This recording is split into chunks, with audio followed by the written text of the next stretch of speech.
Ziamet Fox di Imaji TV. Iya. Oke teman-teman, teman ngobrol. Jadi teman ngobrol itu adalah bincang-bincang dengan bintang tamu yang memiliki value, insight, dan inspirasi yang bisa dibagikan ke teman-teman. Nah, salah satunya yang akan kita ngomongin sekarang, yang akan kita bahas sekarang adalah tentang sosoknya nih. Sosok Masjid Ziamet Fox. Wah. Oke bro, gimana kabar? Baik.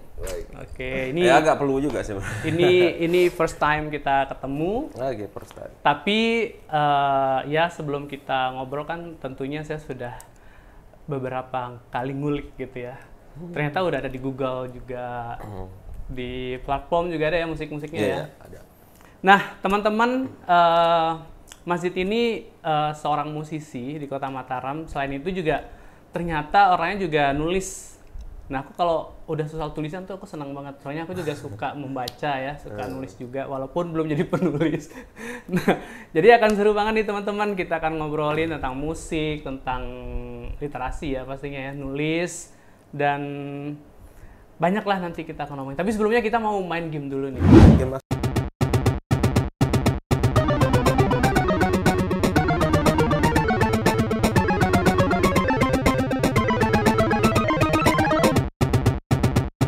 Iya, karena kita belum terlalu kenal, jadi kita harus main game dulu. Nanti Masjid ngambil di sini pertanyaannya terus dibacakan. Silahkan.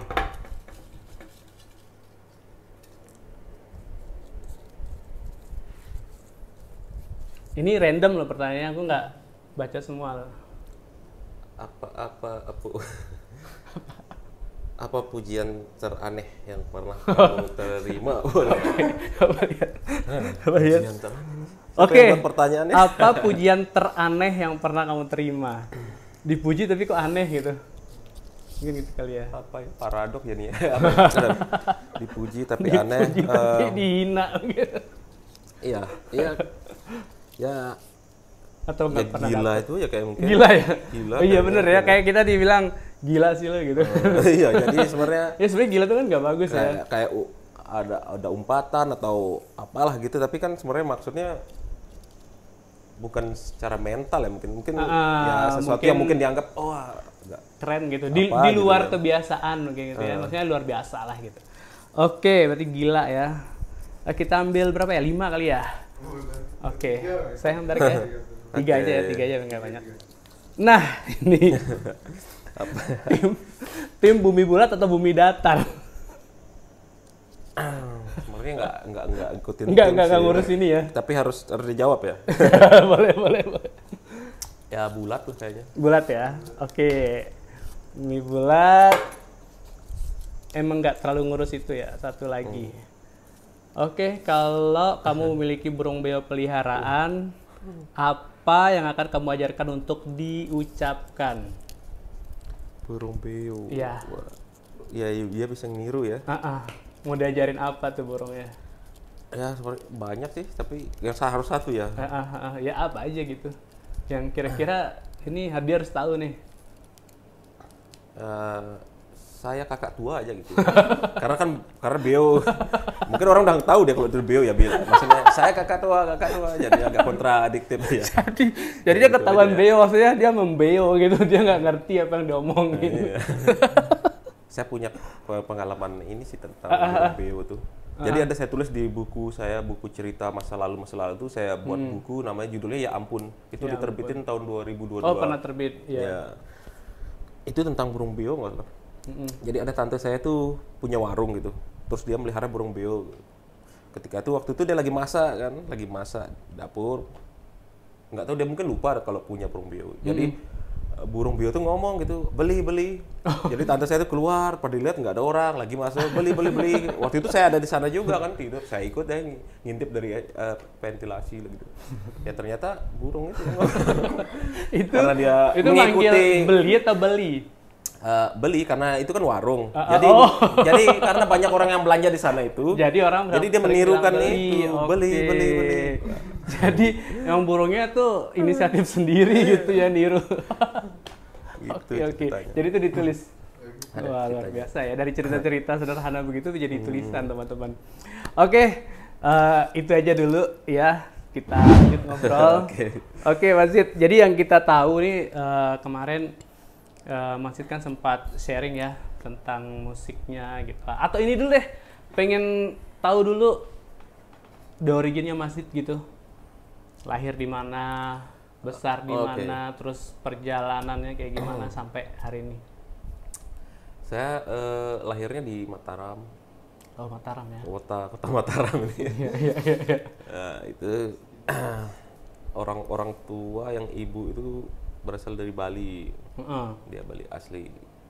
Kalau bapak ya Bali Lombok lah gitu. Kalau saya juga nggak tahu ya, kalau orang nanya saya nih Lombok atau Bali ya, karena saya mungkin lahir dan besarnya di Mataram ya Mataram. Oke. Terus yang lain dong, maksudnya abis lahir di Mataram, terus masa remajanya, masa anak-anaknya kayak gimana gitu yang mempengaruhi Mas Zid hari ini gitu. Biasanya kan orang-orang tuh kan kalau misalnya hari ini jadi apa gitu, biasanya tuh pernah ada pengaruh dari masa kecil kan, entah itu yang dilihat dari orang tuanya atau pengalamannya sendiri di sekolah di mana gitu. Emang Mas itu mungkin bisa jadi dari orang tuanya kah bakatnya gitu? Iya. Orang tua bapak ya, dia memang melukis, main musik juga. Walaupun emang seniman ya. Bukan waktu itu pekerjaan sampingnya justru PNS malah.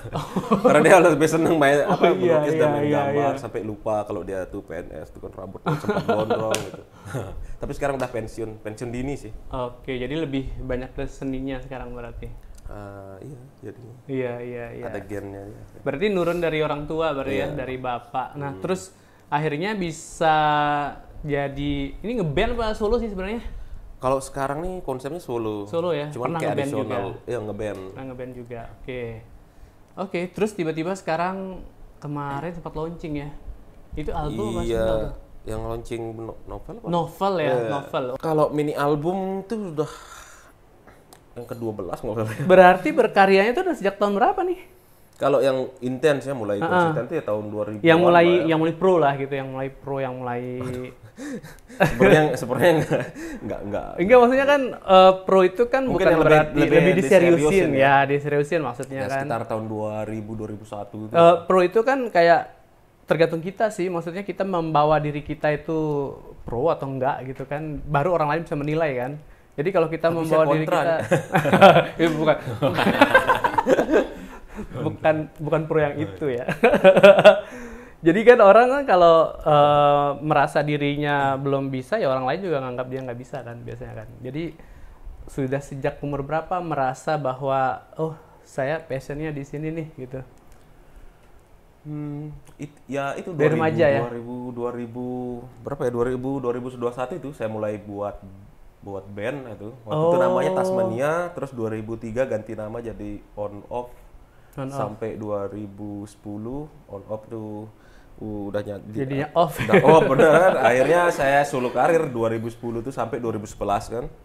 Terus pas saya selama solo karir itu 2010 2011 tuh tawaran banyak manggung kan, main di TPRI, main di banyak tuh. Jadi saya merasa saya pengen juga ngelibatin teman-teman yang band dulu kan, bagaimana merasakan yang sesuatu yang tidak didapatkan ketika ngeband tuh. Akhirnya saya ajak juga mereka jadi adisional. Terus habis 2011 awal saya buat band lagi namanya Rebel Glad dengan formasi band yang dulu ya, formasi band personel On Off yang cuman beda brandingnya.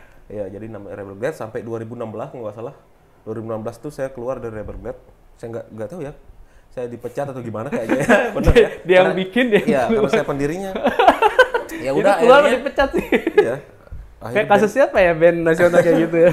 Akhirnya ya 2016 itu sampai sekarang ya saya fokus solo. Di solo karir. Lebih nyaman solo apa sama band? Lebih asik solo sih. Lebih asik solo ya. Karena bebas mau ngapa-ngapain nentuin kan. Iya. Cuman kan pasti ada kurangnya kan. Maksudnya kalau solo tuh susah nyari ini ya kerjain sendiri gitu ya. Gitu nggak? Enggak. Karena kemarin sempat saya baca ini story-nya Kang Yuga. Iya. Ini lagi dikasih testimoni kan tuh sama Kang Yuga tuh. Nih orangnya nulis iya gitu, terus bermusik iya, terus nyanyi iya, terus semua dikerjain sendiri katanya. Itu bener nggak tuh? Maksudnya kayak semuanya tuh nerbitin buku sendiri kayak gitu-gitu. Mungkin kalau 100% sih enggak sih ya. Iya, iya, iya. Karena kita Maksudnya kan makhluk sosial pasti ada juga bantu-bantu. maksudnya Mungkin handle tidak melibatkan terlalu banyak tim ya mungkin ya. Artinya ya di inisiasinya sendiri gitu. Enggak, artinya kan Masjid artinya kan luar biasa nih anunya inisiatifnya, maksudnya semangatnya gitu. Jarang kan orang tuh nulis tuh punya ide nulis tuh pasti banyak gitu kan. Cuman yang untuk tergerak nulis itu loh yang agak susah itu. Tergerak nulis dan menyelesaikan apa yang dia sudah mulai itu agak susah. Nah, sementara Masjid kan dalam waktu hampir dekat itu kan musik sama tulisannya itu jadi gitu. Itu rahasianya apa Mas? Maksudnya mungkin bisa dibagi ke teman-teman kayak tipsnya gitu, kok bisa konsisten gitu loh. Mau nggak bisa kan penulis itu ada namanya writer's block itu kan. Nah itu bahaya banget, itu saya juga ngalamin yang kayak gitu. Nah itu Masih ngatasinnya kayak gimana itu? Kalau novel ini kan sebenarnya 2014 ya. 2014. Terus habis itu Terbengkalai gimana kita. Oke, jadi udah sepanjang Harusnya itu dia nulisnya. itu dirilis itu 2016 tanggal 14 Februari. Itu pun sudah di-up di media. Berarti belakangan ini bermusiknya tetap tapi ya? Maksudnya Ya, salah satunya juga mempengaruhi karena kesibukan di musik. Itu yang menyebabkan Terbengkalai terus wah. waktu itu sempat hilang file komputer rusak gini-gini, ya sempat juga down kan, aduh. Akhirnya ada beberapa cerita yang diulang lagi. Nah di tahun 2021 itu ada sekitar 30% lah, akhirnya nulis lagi, akhirnya selesainya ya di 2022 ini. 2022, 2023 launching. 2023 selesainya. 2023 Januari. Oke, panjang juga ya. Sebenarnya sih Karena terhenti gitu kalau kan. nggak terhenti gitu ya 3 bulan kayaknya mungkin pasti bisa. Wih, itu cerita tentang apa sih Mas? Sudah ada. Maksudnya apakah itu emang dari pengalaman pribadi atau emang fiksi aja? Ya, ini sebenarnya fiksi. Kalaupun dibilang pengalaman pribadi ya akumulasi dari. Iya, kayak diambil dikit lah. Ada ya sih nggak sadar ya pasti ada lah masuk ya. Itu dia tentang cinta lah ya, remeh temeh. Remaja apa gimana nih? Remaja. 18 plus ya. 18 plus. Tapi nggak tahu ya kalau sekarang nih masih relevan apa nggak dibaca. Ya sebenarnya bacaan ringan-ringan gitulah. Kalau menurutku sih nggak masalah sih mau ada audiensnya atau enggak gitu. Tapi pasti nemu gitu audiensnya gitu bukunya. Cuman kan yang jadi ini kan kita jadi punya legacy kan. Jadi adalah karya gitu loh. Itu sebuah yang bikin kita eksis kan. Itu keren banget Mas. Saya juga pengen nulis cuman ya tuh kayak itu tadi. Jadi terhenti terus stuck kayak gitu-gitu. Ya yang dulu pernah ketika saya menulis gitu, teman-teman ada yang ledekin, masa tatuan sangar nulis novel cinta. Nah itu kan jadi jadi apa novelnya novel cinta remaja lagi. Jadi apa enggaknya? Akhirnya mikir ya banyak. Dan sebenarnya pasarnya itu ya waktu 2014 tuh sudah ada. Itu mulai nulis masih emang ada perubahan nggak? Maksudnya waktu mulai nulis kan 2014 itu kan masih mungkin ya, masih ada jiwa-jiwa remaja mungkin ya. 2014 tuh enggak sih. Tapi kenapa milih remaja gitu anunya? Karena saya sering baca yang novel-novel template gitu. Novel template, novel songlet. Oh iya bener ya. Jadi orang tuh mana yang dibaca biasanya terinspirasi nulis dari situ. Saya senang yang agak kecil lah gitu. Berarti emang harus ini ya nyasar remaja ya. Ya dan waktu 2014 itu kan saya punya artinya pembaca itu yang memang dari SMP mereka sudah menantikan novel ini kan harusnya terbit 2016. Akhirnya mereka udah SMA, yang SMP SMA, yang SMA udah kuliah, yang kuliah udah kerja, udah nikah. Dan sekarang dia masih setia untuk menunggu yang novel baca ini. Ya. Wah, keren banget. Jadi sebenarnya pasarnya itu sudah terbentuk. Udah terbentuk gitu. ya. Saya sudah punya database gini-gini. Iya, sudah nunggu. Jadi ketika diluncurkan gini, kita udah punya ini yang beli, yang ini yang beli.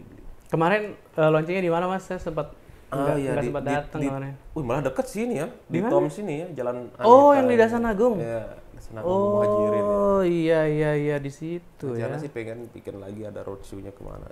Nah itu tuh harus tuh supaya lebih kadang-kadang kan orang tuh punya karya bagus kan promosinya nih yang kurang gitu. Karya bagus tuh emang harus kita promosin. Makanya kemarin pas Masjid ngajak untuk ngobrol gini, saya tuh langsung mikir, oh ini harus didukung nih gitu. Karena apa ya, hal kayak gini nih bisa menginspirasi banyak orang gitu. Karena orang-orang juga, saya percaya semua orang tuh punya apa namanya, kemampuan untuk berimajinasi, kemampuan untuk menulis, punya ide, rencana gitu. Cuman eksekusinya ini loh yang jadi masalah gitu. Masih kalau kira-kira ini permasalahan yang paling banyak ditemuin sih sama orang-orang gitu. Apa sih tipsnya gitu kalau bisa dikasih ke teman-teman supaya tuh nulis itu yang membangkitkan semangat lagi tuh loh Mas. Tadi kan udah stuck kan, tiba-tiba tetap aja masih mau gitu walaupun tuh mungkin sudah megap-megap gitu kan. Tipsnya ya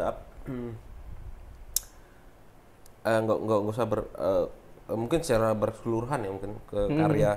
Jadi ya bukan cuma nulis itu. Ya mungkin membuat sesuatu itu nggak usah terlalu berpikir bahwa apakah orang ini akan senang atau gimana gitu. Oke. Ya sudah lakukan ya sesuai dengan hati, maksudnya ya yang penting kita melakukan ini ya kita suka dulu gitu kan. Terserah orang akan mengapresiasinya bagaimana, itu mau suka mau enggak itu kan persoalan sudut pandang ya kayaknya. Iya, mungkin di sini nggak suka, yang di sini suka gitu. Iya. Jadi justru jangan hal-hal seperti itu jangan menjadi beban, karena itu yang membuat banyak teman-teman entah yang musisi atau apa itu malas berkarya itu karena mereka sudah memikirkan orang lain, memikirkan ya. yang seperti itu, karena kan kita hidup bukan untuk menyenangkan orang lain. Betul banget. Hanya itu. berusaha untuk berbuat baik aja. Iya betul banget, itu banyak ya, termasuk saya kadang-kadang ya suka keceplosan, maksudnya kebablasan mikir setiap mau bertindak tuh orang lain suka nggak ya gitu. Padahal sebenarnya nggak perlu gitu ya Mas ya. Harusnya apa yang kita suka kerjain aja gitu. Iya, selama kita bisa mempertanggungjawabkan. Termasuk kan menulis tadi itu. Jadi orang-orang mau bilang tatoan kan nulis cerita teen lead gitu. Jadi apapun itu semua itu ada pasarnya, ada pendengarnya. Iya, gitu. iya. Jadi kita nggak iya. perlu risau. Di sosial media nulis nggak Mas? Di sosial media enggak. Kalau saya ya? dulu tuh sering nulis diary ya. Itu kan sebenarnya Diary. cewek-cewek yang sering. Dear diary. Belum ada HP kan, tapi diary. Nah, kalau diary itu saya sering nonton, sering dengar juga di acara radio tuh, Timbang Rasa. Malam-malam tuh ada curhat-curhat itu. Saya tuh suka kadang nulis itu pakai nama Itu Timbang Rasa tuh saya tuh yang bawain. Oh gitu. Saya suka pakai nama samaran itu kan. Oh pernah juga. Iya. Jangan-jangan pernah radio sama ya kalau salah. Itu GSP itu. GSP. Iya, itu tiap malam Jumat. Iya, bener. Timbang Rasa. Oh iya.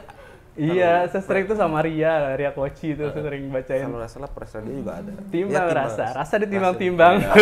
Waduh, itu sekitar jam 11 ya. Iya, pokoknya jam-jam tenang lah gitu. Oh jadi sering nulis ke situ ya dulu ya? Dulu itu sering nulis-nulis juga pakai nama Oke, samaran. di radio sebelah kan juga ada tuh, di Press Radio kan juga ada yang surat gitu kan? Ikut juga? Sering juga dulu tuh. Nggak nyangka kan? Sering-sering juga sih nulis yang apa gitu, yang cinta-cinta gitu, tapi kan pakai nama samaran. Iya.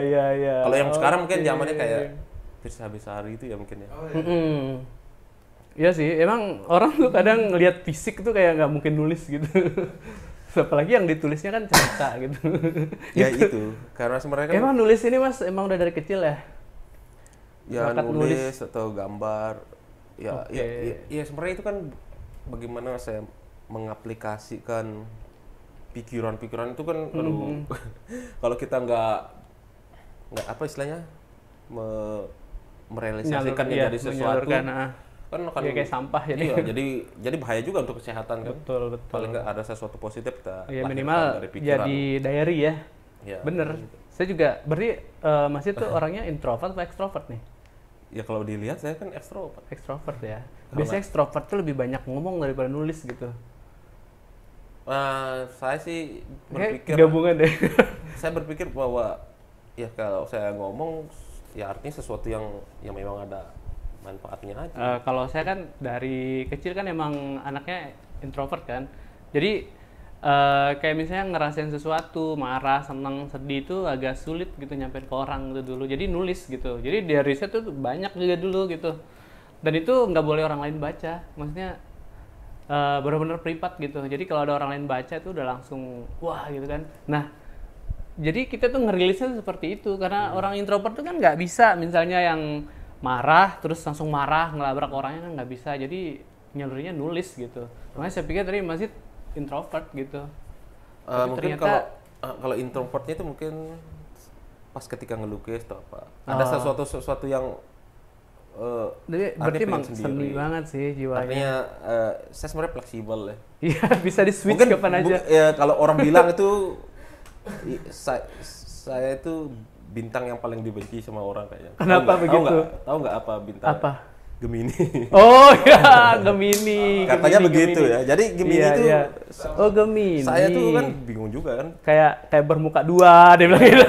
Dia kan orang kembar kan. Iya kembar ya. Nah itu saya juga mikir, bisa. Saya punya sisi yang lain gitu kan. Iya. Itu emang si Gemini itu Gemini emang kan ya kalau sih. orang lihat kan, dia sekarang sebenarnya dia baiknya kan sama semua kan. Jadi kesannya tuh dia bermuka dua. Padahal dia kan baik ke semua orang yang selalu salah pahamin. Itu trending di Twitter tuh bahas Gemini anti tuh. Gemini ya. Artinya kan yang disalahpahamin orang. Kayak Gemini itu emang meresahkan sih. Emang. Oke, jadi Gemini ternyata. Jadi bisa di switch gitu mau. Kan saya ngerasa ya resonate ya di Gemini tuh relate sekali. Ini. Iya kayak bener gitu ya. Iya. Saya Leo malah, tapi Leo itu katanya katanya kan pemimpin gitu kan. Tapi kayak kucing. Oke. Tapi gimana ya? Iya benar kayak kucing rumahan gitu. Tapi sama Gemini temenan. Cuman Leo itu orangnya memang selalu punya jalan untuk bisa mempengaruhi orang. Ya, walaupun dia nggak kemana-mana, tapi dia selalu punya jalan.